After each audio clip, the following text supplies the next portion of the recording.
the fact is, as you point out, we're on the eve of peace talks, literally on the eve of peace talks. Assad has the upper hand in these talks. He's almost, essentially, with his Russian and Iranian allies, wiped al-Qaeda and ISIS out of the country. So on the verge of this great victory that they've suffered for all these years, he decides, I think I'm going to go out and kill some people with gas. You know, and if he just wanted to kill people, there are a heck of a lot better ways of doing it than using gas, which just guarantees that the entire world community, including your allies, are going to turn against you. As you say, he would have to be the most insane leader probably in the history of the world, a Caligula or something.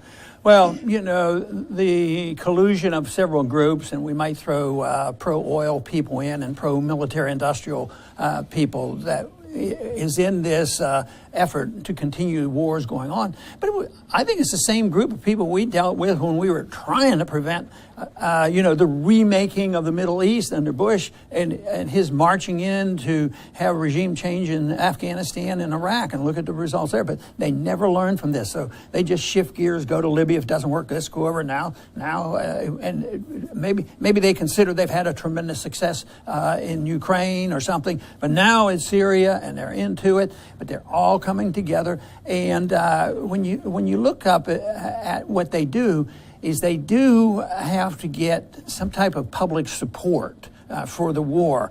Although they're behind the scenes, the neocons and the deep state, they're making the plans, they rule the day, but they still know that they have to use their propaganda machine to get the people behind them. And I think that is what's going on. They did that in Iraq successfully because people believed Saddam Hussein was a monster, and they sort of forgot about it.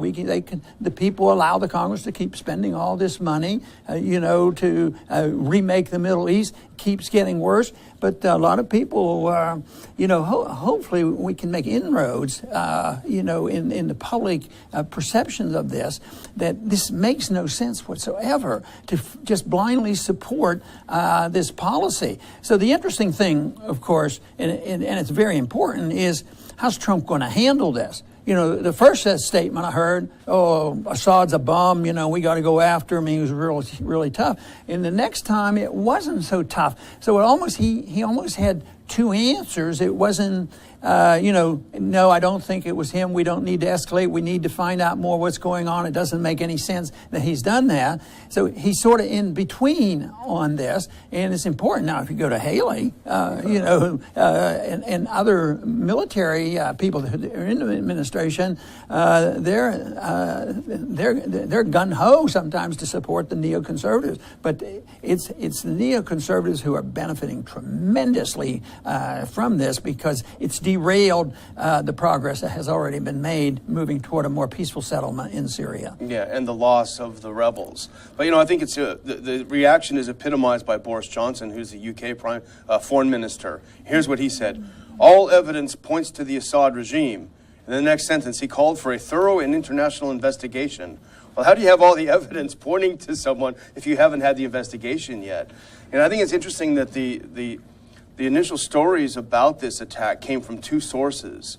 One of them is an NGO based in the UK that's not even in Syria, and the other is a US-funded group called the White Helmets, very controversial group because they work very closely with al-Nusra Front in Syria. Both of these groups are paid for by the US and UK government, so you at the very least would have to be suspicious about these reports. And plus, I've seen pictures that the White Helmets have put up of them handling these people supposedly hit with sarin gas, but they didn't have any protection. And everything I've read about sarin is that it's absorbed through your skin. Remember the prop they used leading up to the Iraq War of taking babies out of incubators. Yeah. It was all staged, a paid PR firm in the United States using people in the United States to claim that as a story.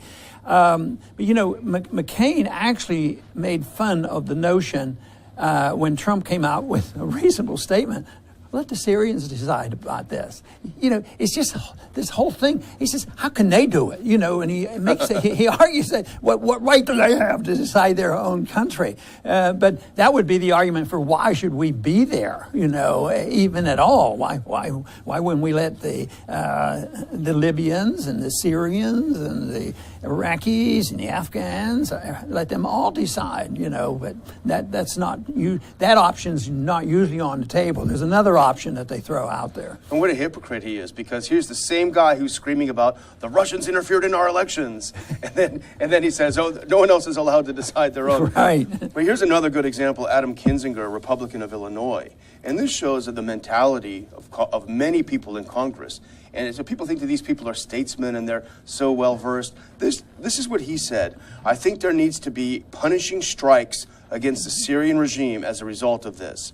You could hit the command and control centers, cutting Assad off from his military forces.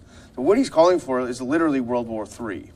And even if it wasn't, even if the Russians stood back and let us do this to bomb and kill the Assad regime, how many thousands and thousands of people would be killed if the U.S. started bombing Damascus over this tragic figure of apparently around 100 people killed in this attack? You're going to have tens of thousands killed in Damascus. This is so irresponsible. It's always the children that they show it, and then they say that it's Assad. It has nothing to do with our policy. But the blatant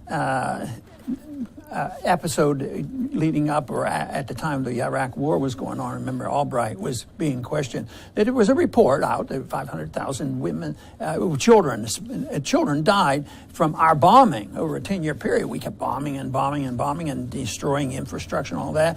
And she didn't deny it. She says, well, if that's the cost, it is. We have to have it. So this idea that they can show a child and say that child's been gassed, and it was Assad's fault, and therefore we have to bomb everybody and kill a lot more people, then who knows what will happen. See, what they're betting on is those who are shouting that maybe they can just stop the peace talks, but they don't believe our policies will lead to a hot war with Russia. I don't happen to believe it will either, but do you think there's a guarantee that something like that couldn't happen?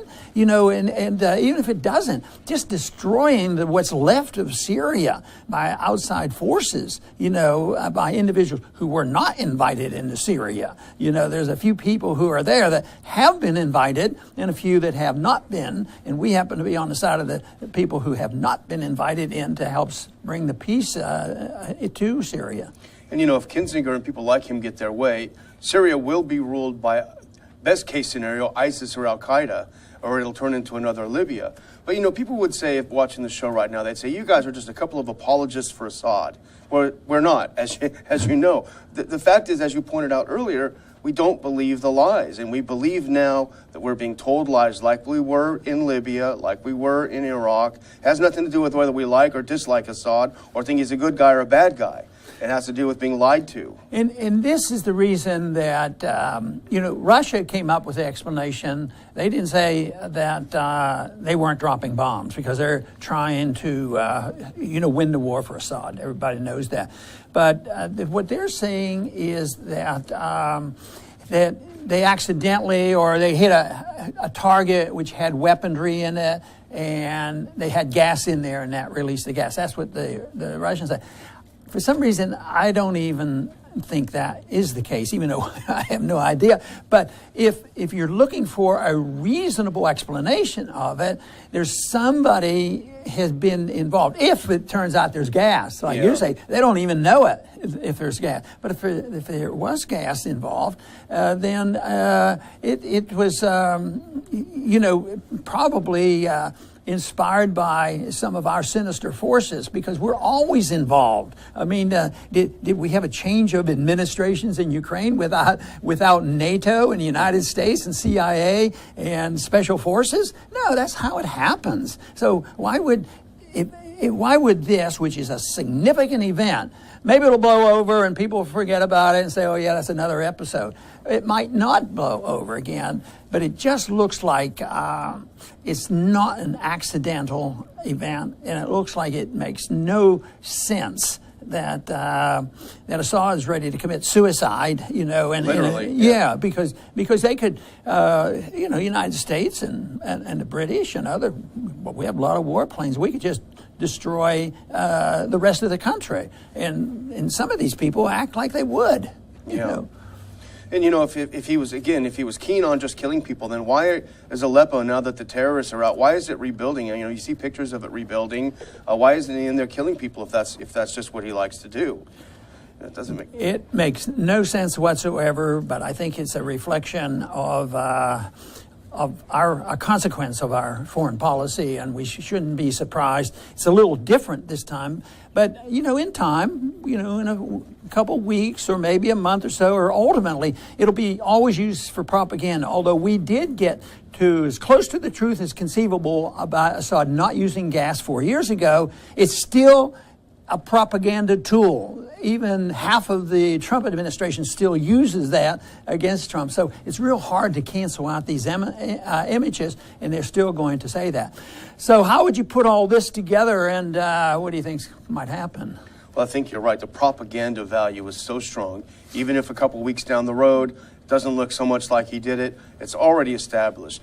And the one final word that I would, you know, Nikki Haley, I think, is one of the worst people in the administration. Here was just a couple of days after a terrorist attack in Russia, in St. Petersburg.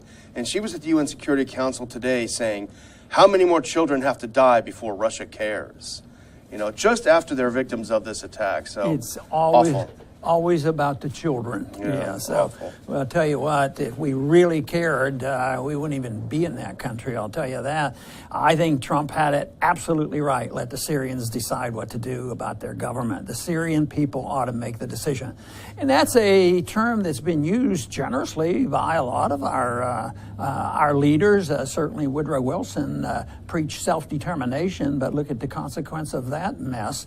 And that's why I think that we have to look at a bigger picture than just strategy. You know, whether we bomb here tomorrow, the next day, or we move troops here, do we support this group?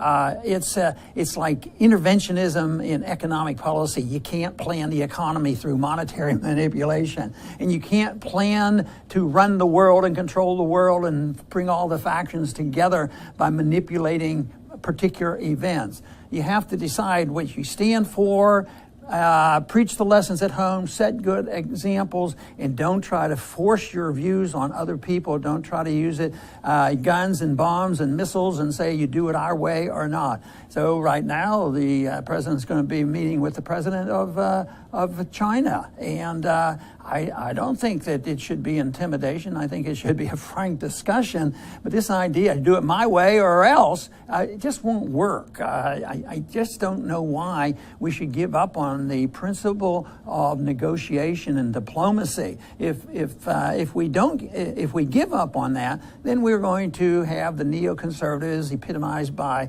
Bill Kristol and Cheney and McCain and Lindsey Graham. They're the ones who will be running it. And in many ways, they have a lot of influence. I mean, they're closer to the insiders. They're closer to the deep state, and their message keeps getting out. And this may well be an example of what they can do to reverse any attempt to come up with a peaceful solution. That is why the message of non-interventionism, mind our own business, have a strong national defense, protect liberty here at home, that is the policy that must be used if we are determined to promote the cause of peace and prosperity. I want to thank everybody for tuning in today to the Liberty Report. Please come back soon.